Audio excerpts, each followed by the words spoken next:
계속해서 우리가 이 야곱의 이야기를 가지고 이 창세기 말씀으로 은혜 나누고 있는데요. 여러분, 우리가 이 성경에 나오는 야곱의 삶을 살펴보면 그는 복을 받을 자격이 없는 사람이죠. 그의 삶의 모습을 면면히 보면요, 그는 복을 받을 자격이 없는 사람이에요. 여러분, 그는 형을 속이고 아버지를 속여서 장자권을 빼앗았어요. 얼마나 욕심이 많았는지 형 아버지를 속이고 거짓말하면서 그 장자권을 빼앗은 사람, 그 사람이 바로 이 야곱이죠. 근데 본문에 보니까 하나님께서 야곱에게 6가지 복을 약속하세요. 내게 땅을 주고 자손을 번창하게 하고 너를 복의 통로로 삼고 너와 함께하고 너를 지켜주고 너를 고향으로 돌아오게 하겠다. 그러면 여러분, 야곱이 속이는 자고 거짓말을 쌓는 자고 욕심꾸러기인 그에게 하나님께서 복을 주신 이유가 무엇일까요? 하나님의 약속 때문입니다. 하나님의 약속이 있는 거예요. 하나님께서 13절 상반절에 보면 이렇게 말씀합니다. 같이 한번 읽어볼까요? 또 본즉 여호와께서 그 위에 서서 이르시되 나는 여호와니 너의 조부 아브라함의 하나님이요 이삭의 하나님이라. 하나님께서 아브라함을 택하셨고 그 언약이 이삭에게 이어지게 하셨고 이제 그 언약을 야곱에게로 잇게 하시는 거예요. 그래서 하나님이 야곱의 삶의 면면을 살펴보면 그는 복을 받을 자격과 조건이 되지 못하지만 하나님은 그 언약을 지키시기 위하여 그 약속 때문에 야곱에게 그 복을 허락해 주신 것이죠. 여러분, 창세기 12장에 보면 하나님께서 아브라함을 부르실 때 그에게 복을 약속하셨어요. 창세기 12장 2절 3절에 보면 내가 너로 큰 민족을 이루고 내게 복을 주어 내 이름을 창대하게 하리니 너는 복이 될지라. 너를 축복하는 자에게는 내가 복을 내리고 너를 저주하는 자에게는 내가 저주하리니 땅의 모든 족속이 너로 말미암아 복을 얻을 것이라 하신지라. 이 약속이 있어서 그 언약을 야곱에게까지 이어가게 하신 것이죠. 그럼 여기서 또 한 가지 질문이 생깁니다. 그러면 왜 쌍둥이 중에 먼저 태어난 에서가 아니라 둘째인 야곱에게 이 언약이 흘러가게 하였을까? 여기서 우리가 알아야 될 것이 한 가지 있는데요. 하나님은 세상과 사람을 창조하시는 일을 시작하시기 전에 어떤 일을 생각하시고 또 결심하시고 결정하셨다는 거예요.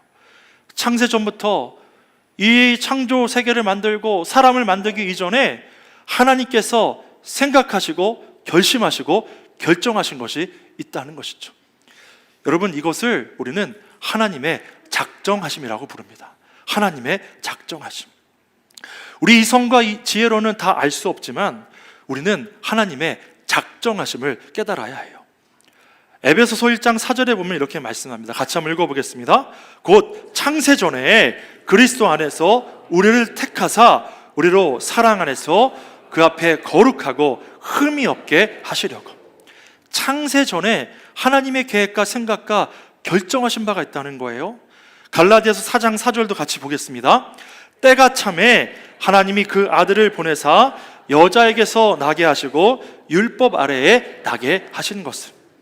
여러분, 하나님이 정한 때가 있다는 거예요. 때가 참에 하나님이 작정하신 때가 있다는 것이죠. 창세전에 하나님이 이미 계획하시고 결심하시고 결정하신 것이 있다는 거예요. 하나님께서 정하신 때가 있는 것이죠. 에베소서 1장 10절에는 이렇게 말씀합니다. 모든 일을 그의 뜻에 결정대로 일하시는 이의 계획을 따라. 여러분, 제가 오늘 하나님의 작정하심을 말씀드리고 야곱의 삶을 말씀드리는 가운데 제가 드리고 싶은 말씀은 하나님의 작정은 결코 사람의 행동으로 결정되지 않는다는 거예요. 하나님의 작정하심이 있다는 거예요. 우리는 하나님의 작정하심을 인정해야 되는 것이죠. 하나님 창조하시기 전에 하나님이 생각하시고 하나님이 결심하시고 하나님이 결정하신 것이 있다는 거예요. 그래서 하나님께서 기뻐하신 뜻대로 우리를 예정하사 예수 그리스도로 말미암아 자기와 아들들이 되게 하셨으니 라고 말씀하는 것이죠. 하나님의 모든 일들이 하나님 기뻐하신 뜻대로 이루어진 것을 깨달아야 해요. 그리고 하나님은 당신의 계획 가운데 우리 삶을 인도해 가시는 것이죠. 여러분, 그러면 우리가 이런 생각할 수 있어요. 하나님 다 작정하셨는데, 우리 운명이 다 정해져 있는데 나는 아무것도 하지 않고 운명론으로 받아들이면서 그냥 내 마음대로 살아가면 되지 않을까? 이런 생각을 할 수도 있어요. 근데 여러분, 분명 인간의 행동에는 책임이 따른다는 사실도 우리는 인정해야 해요. 여러분, 야곱이 장자권을 탈취한 일로 도망자가 되었어요. 20년 동안 고향을 떠나 많은 고생을 했어요. 그는 그의 생전에 사랑하는 아버지와 어머니를 만나보지도 못했죠. 그런데 여러분, 이런 생각을 또 해봐요. 야곱이 자기 힘으로 장자권을 탈취하려 하지 않고 하나님의 때를 기다렸다면, 그 아버지 이삭에게 하신 말씀을 이삭도 기억하고 야곱도 기억해서 큰 자가 어린 자를 섬기리라, 그 말씀을 기억하고 자기 시간에 자기 마음대로 자기 욕심대로 그 장자권을 탈취하지 않았다면 어떻게 되었을까? 우리는 알 수 없지만 하나님은 약속대로 야곱에게 하나님께서 정하신 때에 그 장자권을 주시고 그를 통해 이스라엘의 백성을, 큰 백성을 완성하셨을 거예요. 여러분, 리브가와 야곱의 깨가 하나님의 영광을 가렸지만 하나님은 이러한 인간의 실수와 실패에도 불구하고 당신의 뜻과 계획을 이뤄 가신 것이죠. 여러분, 저와 여러분도요, 하나님의 작정하심 가운데 지금 어떠한 시기를 지나가고 있는 거예요.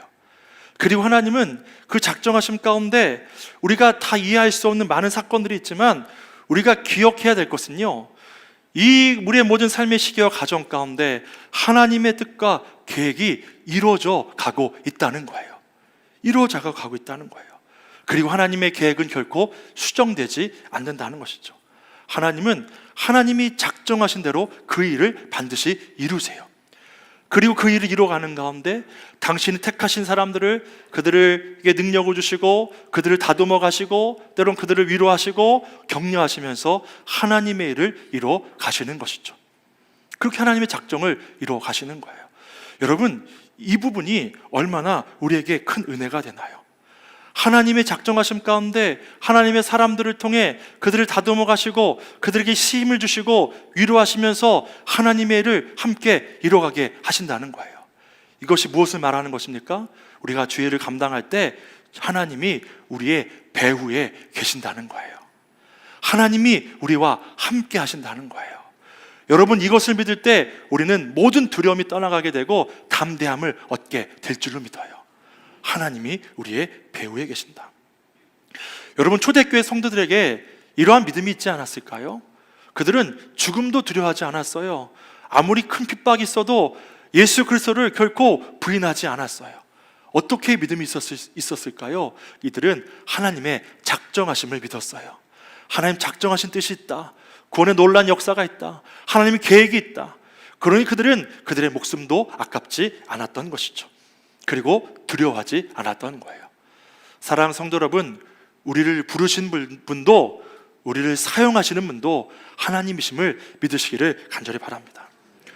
왜 나를 택하셨는지, 왜 나를 사용하시는지 우리는 다 알 수 없어요. 그런 하나님은 당신의 주권대로 역사하시는 것이죠.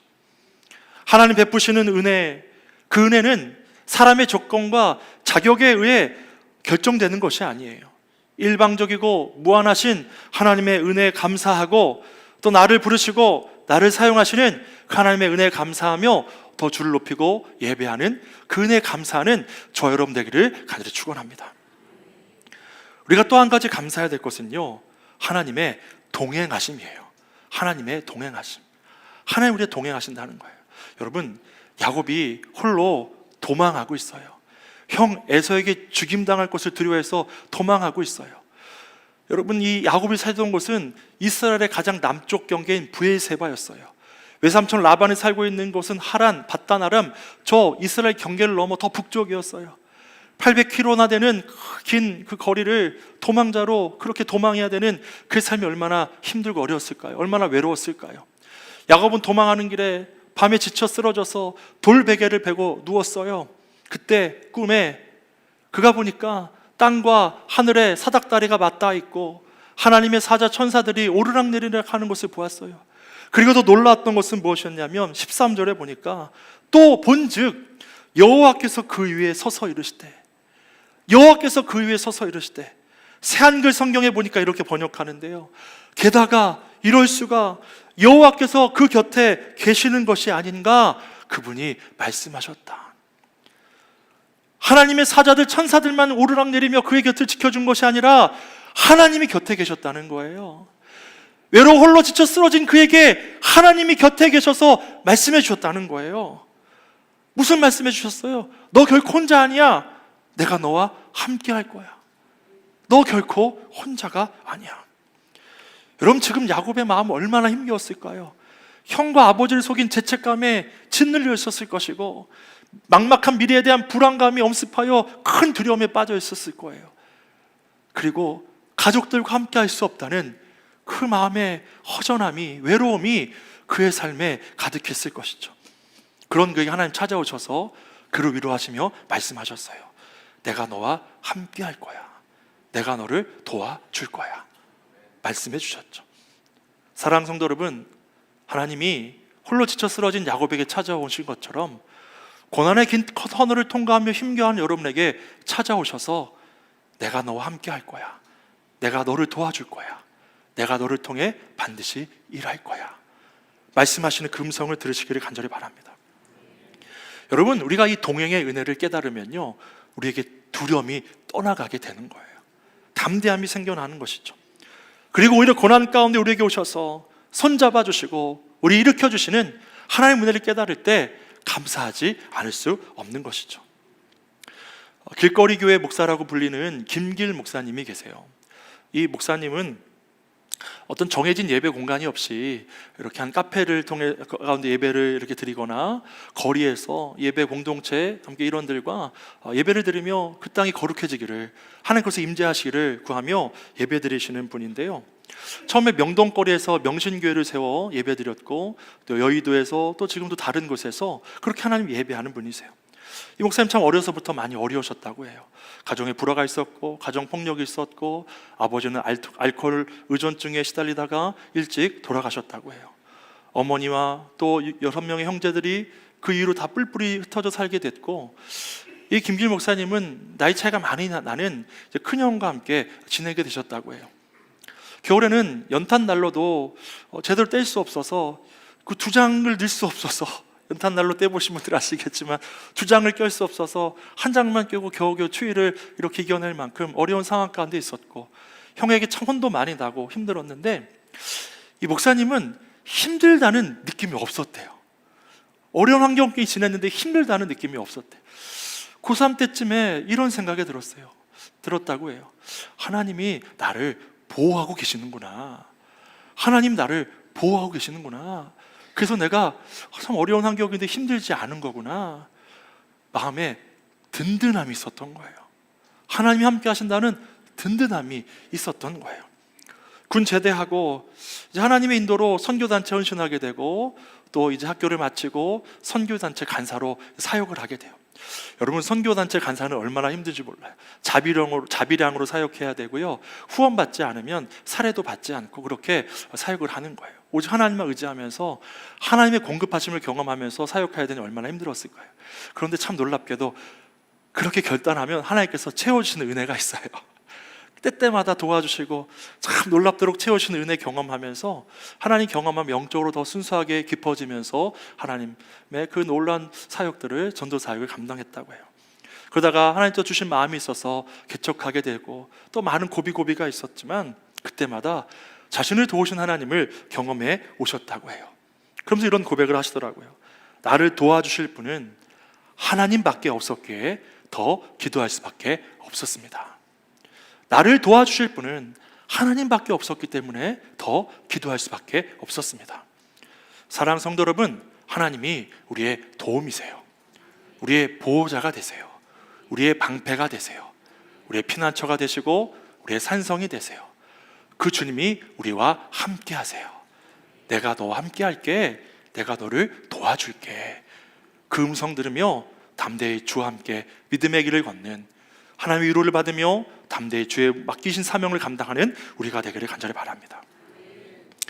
그리고 여러분, 야곱은 하나님의 은혜를 경험한 그곳에 베개로 삼았던 돌을 기둥으로 세우고 기름을 붓고 성별한 뒤에 그것을 하나님의 집 베델이라고 이름하였죠. 그곳에서 하나님을 예배했어요. 베델, 하나님의 집, 거룩하신 하나님이 임하시는 곳. 여러분, 그런데 하나님이 그 베델에만 임하실까요? 하나님은 언제 어디서나 예배드린 자들의 예배를 받으세요. 한 어떤 장소에 국한된 분은 아니세요.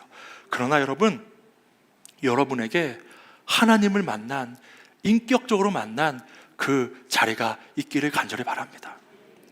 저도 중학교 2학년 때 예수님을 만났어요. 인격적으로 경험했어요. 제가 군대 제대하고 마음에 많은 갈등이 있어서, 어떤 미래에 대한 많은 갈등이 있어서 고민하면서 제가 계획하지 않았는데 어느새 제가 하나님 만났던 그 자리에 제가 가 있더라고요. 가서 그 예배당에서 간절히 하나님 붙들고 기도할 때 하나님의 부르심에 대한 확신을 갖게 되었어요.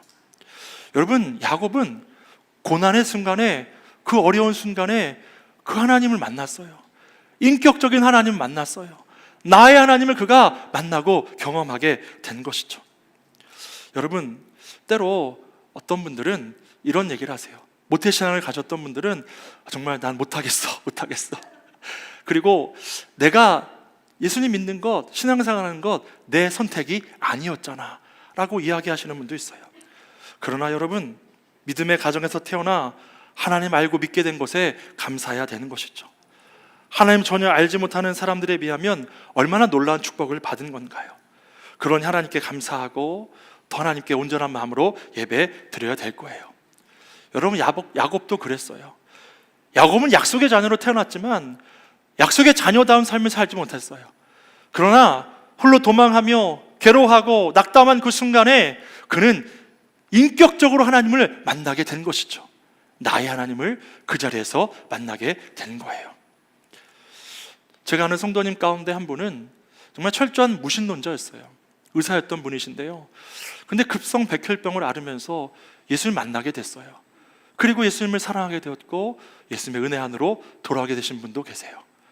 어떤 분은 주유소를 크게 운영하시다가 간질환이 와서 건강도 정말 안 좋아지고 주변에 또 주유소들이 갑자기 많이 들어오면서 주유소도 어려워지고 경제적인 어려움을 경험하면서 육체도 어려워지고 낙심하고 절망한 가운데 의지할 곳 없어 아내가 열심히 믿는 그 하나님, 예수님, 그 내가 의지하고 싶다, 붙잡고 싶다, 그렇게 예배드리면서 하나님 사랑을 경험하고 주님께로 돌아오신 그런 분도 계세요. 제 삶도 돌아보면 삶의 어려운 순간 때로 하나님께서 저를 깎아내시면서 다듬어 가시면서 그렇게 저를 세워가셨던 그 하나님의 인도하심을 경험할 수 있었습니다. 그 살아계신 하나님을 경험했기에 결코 주를 떠날 수 없는 것이죠. 여러분의 삶에 인격적인 하나님 만나는 그 경험이 있게 되기를 간절히 바랍니다. 인격적인 하나님, 우리 절대 포기하지 않으셔서, 포기하지 못하셔서 사랑하셔서 성육신하신 하나님, 친히 십자가 달린 그 하나님, 나 대신에 죗값을 치르신 그 하나님, 그 하나님을 인격적으로 만나는 저와 여러분 되기를 간절히 바랍니다. 그리고 여러분, 우리의 다음 세대를 위해서도 기도해 주십시오. 우리 자녀들이 부모에게서 말로만 들은 하나님이 아니라, 성경에서 문자적으로만 본 그 하나님이 아니라, 말씀을 통해 귀로만 들은 그 하나님이 아니라 하나님을 인격적으로 만나게 되는 은혜가 있기를 간절히 바랍니다. 지난주에 이제 청소년부 부서 순환 예배로 청소년부 예배를 드리게 됐습니다. 설교를 준비하고 또 청소년부 예배를 들어갈 생각을 하면서 마음에 큰 두려움이 찾아왔습니다. 이 아이들이 나의 설교를 들을까? 눈을 마주쳐 줄까? 그런데 여러분, 제가 가봤더니요, 아이들이 얼마나 열심히 예배드리는지요, 얼마나 제 눈을 뚫어져라 바라보는지요, 제가 떨려서 얼마나 말씀 전할 때 혼나는지 모릅니다. 너무나 순수했어요. 너무나 진지하게 경청하는 그 아이들을 보면서 제 마음이 너무나 좋았어요. 그리고 아이들에게 도전했어요. 너희들이 그 순수한 마음으로 드리는 그 예배 하나님 받으실 것이다. 그리고 나는 너희들이 정말 예수님 만나면 좋겠다. 인격적으로 너희가 고백하는 그 예수님이 있었으면 좋겠다. 그렇게 도전했어요. 사랑하는 성도 여러분, 우리 다음 세대 자녀들이 예수님 인격적으로 만날 수 있도록 계속 기도해 주시기 바랍니다. 나의 부모에게서만 들은 그 예수님이 아니라, 성경에서 보기만 했던 그 예수님이 아니라, 내가 만난 예수님, 나의 삶을 붙드신 그 예수님, 결코 포기하지 않을 수 없어 나를 붙들어 주신 그 예수님 만나는 은혜가 우리 자녀들에게 있기를 간절히 바라요. 그리고 그 예배 드리고 나서 여러분이 선물해 주신 해피박스로 라면 맛있게 먹었습니다. 빵도 구워주시더라고요. 얼마나 감사했는지 몰라요. 우리 아이들, 우리 자녀들 예수님을 인격적으로 만나야 해요. 그때 저들이 흔들리지 않고 하나님의 백성으로 서고 세상 가운데 그 놀라운 하나님의 이름, 예수 그리스도의 사랑과 성령의 역사를 전하는 아름다운 죄의 자녀들이 될 줄로 믿습니다. 그리고 야곱은 그곳에서 하나님 만나고 베델이라 이름하고 그곳에서 하나님을 예배했죠. 하나님께 온전한 영광을 돌리게 되었어요. 그곳에서 하나님께서 자신을 다시 함께 하시고 다시 돌아오게 하신다면 제 소유의 10분의 1을 주께 드리겠습니다 라고 서원했어요. 11조를 드린다고 서원했죠. 여러분, 11조를 드리는 건 무엇인가요? 내 삶의 모든 것이 하나님의 것이라고 인정하는 거예요. 모든 것이 하나님의 은혜임을 고백하며 주께 드리는 거예요. 신앙의 고백인 거예요. 여러분, 사실 야곱의 삶에는요, 주는 것, 드리는 것이라는 개념이 없던 사람이에요. 내가 취하고 내가 빼앗고 내가 갖는 것, 거기에만 몰두했던 사람이 야곱이에요. 근데 하나님의 은혜를 경험하니까 삶이 바뀌었어요. 주께 드린대요. 주님께 감사한대요. 주님이 나의 삶의 주인이래요. 돌아보니까 내가 계획해서 내가 욕심내서 내가 얻는 게 아니라는 걸 깨달은 거예요. 이 모든 것이 하나님의 은혜이구나, 내게 주신 하나님의 은혜이구나 감사하며 하나님께 귀한 예물을 드리기로, 11조를 드리기로 결단했던 것이죠. 그 은혜가 그에게 있었던 거예요. 그런데 조금 안타까운 것은요, 야곱이 여전히 조건을 걸고 있다는 거예요. 돌아오게 하시면 드릴게요. 어떻게 보면 우리 삶은 한순간에 완벽하게 변화되진 않아요. 은혜를 경험하고 주 뜻대로 살아야지 결단하지만 때로 또 넘어져요. 수없이 넘어지는 경험을 해요. 그러나 감사한 것은 하나님이 경험한 사람은 다시 하나님께 나와요. 하나님 붙들어요. 그리고 하나님이 그런 우리를 때로는 깎아가시면서, 다듬어 가시면서, 위로해 주시면서, 안아주시면서 그렇게 우리를 인도해 가신다는 거예요. 그 은혜를 사모하는 저와 여러분 되기를 간절히 바랍니다.